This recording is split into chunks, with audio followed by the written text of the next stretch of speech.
Patient muscle பெயின்னால ஹாஸ்பிட்டல்ல துடிக்கிறாரு.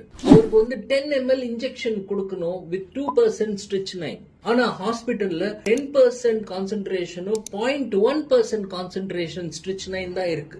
Doctor உங்ககிட்ட ஓடி வர்றாரு, நீங்க தான் பெரிய மேத்தமெட்டிஷியன் ஆச்சு, அவங்கள காப்பாத்துங்க அப்படிங்கிறாரு. என்ன பண்ணுவீங்க? இப்போ இந்த டிராயிங் பாருங்க. 10% இங்க, 0.1% இங்க. நீங்க கொடுக்க வேண்டிய கான்சென்ட்ரேஷன் 2%. இப்ப இந்த லைன் டிரா பண்ணி பாத்தீங்கன்னா உங்களுக்கு இங்க மொதல் கான்சென்ட்ரேஷன் கீழே என்ன நம்பர் வருது?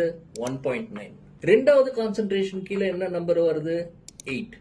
1.9ம் 8ம் எடுத்தீங்கன்னா 9.9 mlன்னு வச்சுக்காங்க. Almost equal to 10. அப்போ மொதல் கான்சென்ட்ரேஷன் நீங்க 1.9 ml எடுக்கணும், ரெண்டாவது கான்சென்ட்ரேஷன்ல இருந்து 8 ml எடுக்கணும்.